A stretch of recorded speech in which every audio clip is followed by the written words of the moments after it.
हम लोग क्या देख रहे हैं? Single phase induction motor. क्या पढ़ेंगे अभी? सिंगल फेज इंडक्शन मोटर, जिसमें क्या होगा, एक ही सिंगल वाइंडिंग होगा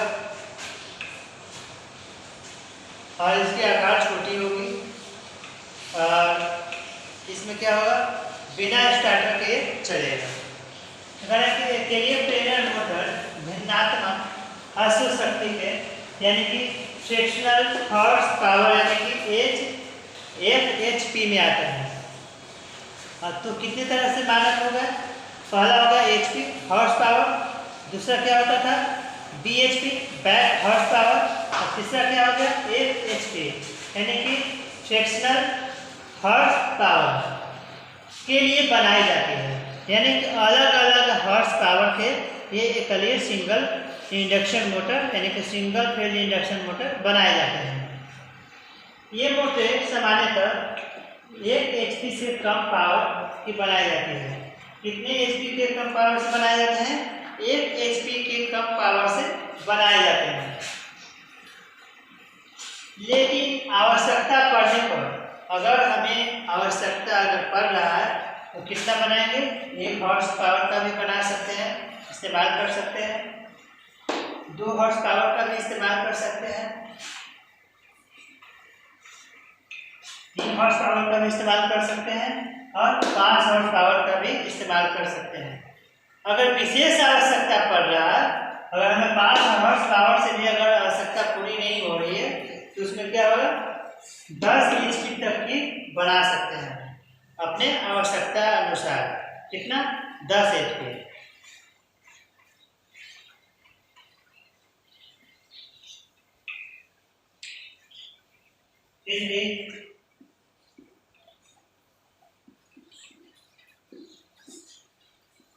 अधिकतम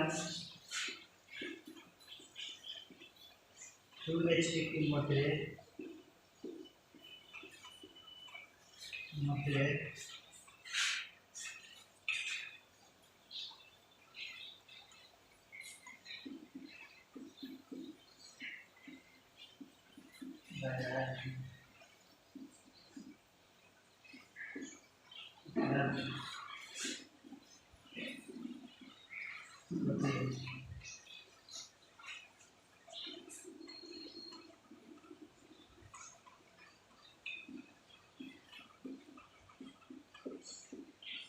ये मोटर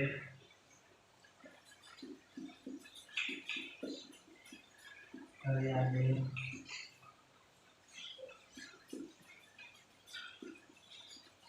घरों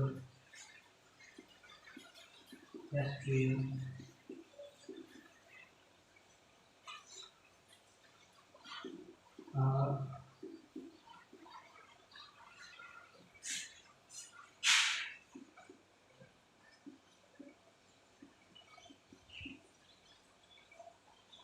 व्यवसाय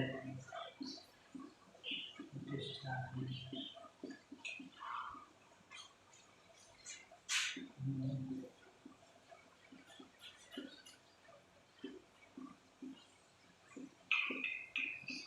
व्यापक रूप से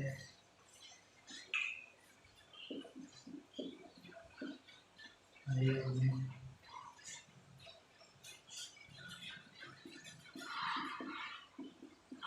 ली जा रही है।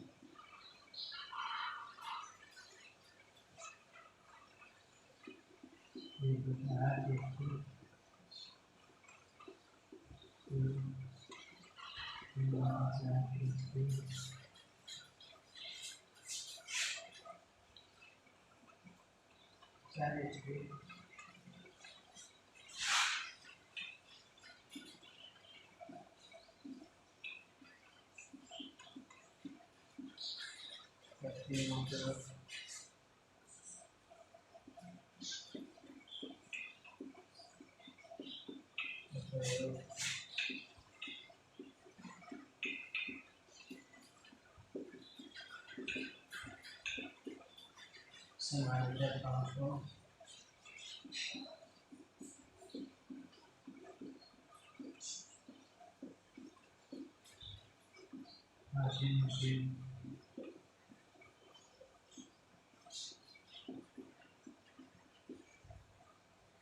रेफ्रिजरेटर,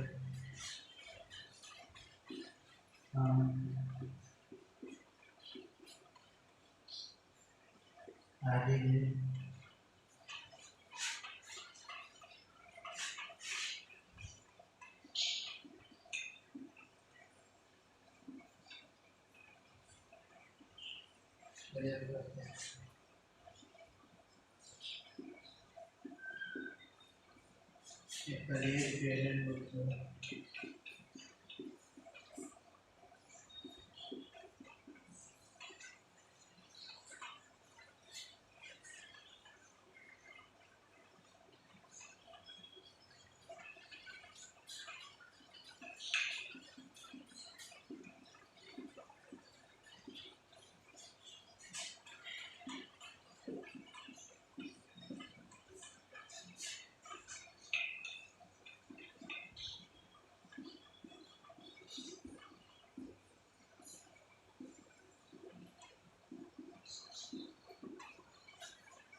क्या कह रहा है कि अकेलीय प्रेरण मोटरों में ऋणात्मक अश्व शक्ति यानी कि फ्रैक्शनल हॉर्स पावर होती है। इसको क्या कहेंगे एचपी। कितने तरह के होते हैं हॉर्स पावर? तो 3 तरह के। एक होता है एचपी, दूसरा होता है बीएचपी बैक हॉर्स पावर, तीसरा क्या होता है एफएचपी यानी फ्रिक्शनल हॉर्स पावर के लिए बनाई जाती है। यानी कि 1 हॉर्स पावर की जो मोटरें आएंगे के लिए जो सिंगल फेज मोटर होते हैं वो 1 हॉर्स से कम पावर के आएंगे। तो कितना होगा 1/4 होगा या 3/4 होगा या 1/8 होगा, इस तरह से आएंगे। लेकिन ये मोटर सामान्यतः 1 एचपी से कम पावर की बनाई जाती है। अभी बताया कि क्या होता है ये मोटर सामान्यतः 1 एचपी से कम पावर की बनाई जाती है। लेकिन अगर हमें आवश्यकता पड़े तो क्या करेंगे कि 1 हॉर्स पावर का भी इस्तेमाल कर सकते हैं। अगर हमको 1 हॉर्स पावर से कम की जरूरत पूरा नहीं हो पा रहा है तो 1 हॉर्स पावर का इस्तेमाल करेंगे, 2 हॉर्स पावर का इस्तेमाल कर सकते हैं, नहीं तो 3 हॉर्स पावर का इस्तेमाल कर सकते हैं, 5 हॉर्स पावर का भी इस्तेमाल कर सकते हैं। अगर इससे भी अगर हमारा काम नहीं बन पा रहा है तो क्या करें मैक्सिमम 10 हॉर्स पावर तक का मोटर इस्तेमाल करें। फिर भी अधिकतम 2 एचपी की मोटरें बाजार में उपलब्ध होती हैं। क्या फिर भी ज़्यादातर 2 एचपी तक की मोटरें बाजार में ज़्यादा उपलब्ध होती हैं। ये मोटरें कार्यालयों, घरों, फैक्ट्रियों और व्यावसायिक प्रतिष्ठानों में व्यापक रूप से प्रयोग में लाई जाती है। कहाँ कहाँ इस्तेमाल करेंगे हम लोग? ऑफिस में यानी कार्यालय में, फैक्ट्री में करेंगे, घर में करेंगे और बड़े बड़े व्यावसायिक प्रतिष्ठानों में करेंगे। यह 1/8 एचपी में से 3/4 एचपी तक प्रयोग में लाते हैं। लेकिन यह मोटर का इस्तेमाल होगा 1/8 से 3/4 एचपी तक। मोटर का प्रयोग सामान्यतः पंखा में, वॉशिंग मशीन में, रेफ्रिजरेटर में और पंप में इस्तेमाल करेंगे। पंखा में जो हम सीलिंग फैन यूज कर रहे हैं उसमें किस प्रकार का मोटर होता है 1/8 एचपी से लेकर 3/4 एचपी तक का इसमें मोटर लगा हुआ रहता है। और फिर क्या होता है रेफ्रिजरेटर में या फ्रिज या कूलर में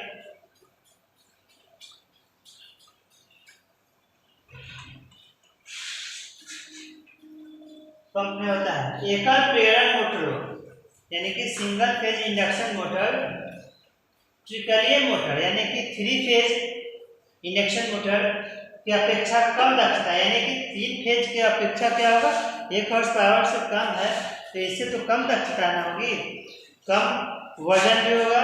जबकि 3 फेज इंडक्शन मोटर का क्या होगा बड़ा आकार भी होगा और ज़्यादा दक्षता का भी होगा यानी कि ज़्यादा हॉर्स पावर का होगा।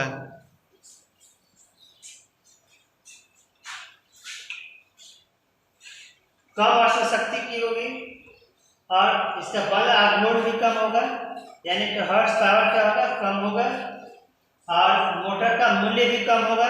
जबकि 3 फेज इंडक्शन मोटर का क्या होगा दाम ज़्यादा होगा और यह छोटा आकार में होगा। सरलतम रूप से क्या होगा एक स्थान से दूसरे स्थान तक लेके जा सकते हैं, लेकिन 3 फेज इंडक्शन मोटर को नहीं लेके जा सकते हैं अकेले। और यह खुद अपने आप स्वचालित नहीं होंगे क्योंकि इसमें ऐसा सिस्टम नहीं लगा होता है। फिर भी ये मोटरें कम मूल्य, छोटे आकार, सरल संरक्षण के कारण कम अश्व शक्ति के मोटरों के रूप में घरेलू उपकरण तथा अन्य व्यावसायिक प्रतिष्ठानों में अधिक प्रयोग में लाई जाती है। यहाँ तक समझ गए होंगे आप लोग।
क्या कह रहा है कि संरचना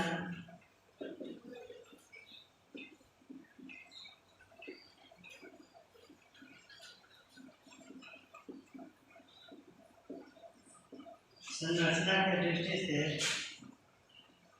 यह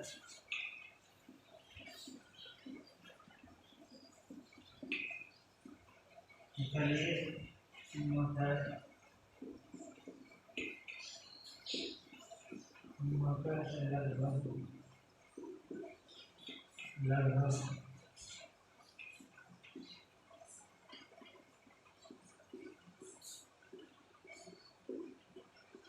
समान ही होता है।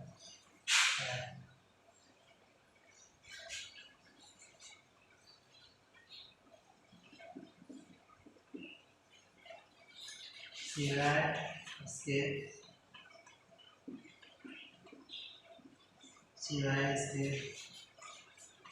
कि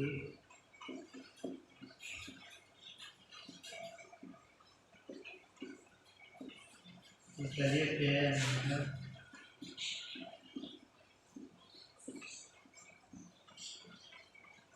मोटर में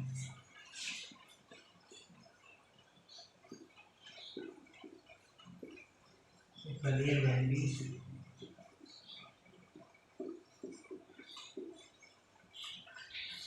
सिंगल फेज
क्या हम लोग देख रहे हैं अभी कि संरचना की दृष्टि से यह त्रिकलीय मोटर के लगभग एक समान ही होता है।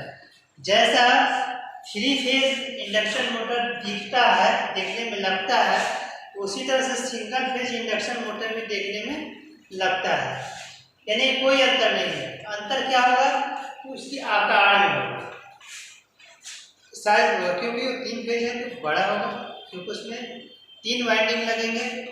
ये सिंगल फेज है तो क्या होगा, सिंगल वाइंडिंग लगेगा। तो पहला तो हो गया आकार में अंतर, दूसरा क्या हो गया वाइंडिंग में अंतर, तीसरा क्या अंतर होगा कि इसे एक स्थान से दूसरे स्थान आसानी से लेके जा सकते हैं और इसे नहीं लेके जा सकते हैं। और अंतर क्या है कि यह सेल्फ स्टार्ट नहीं हो सकता है, जबकि 3 फेज इंडक्शन मोटर क्या होगा, सेल्फ स्टार्ट ले सकता है। किसकी सहायता से, स्टार्टर की सहायता से।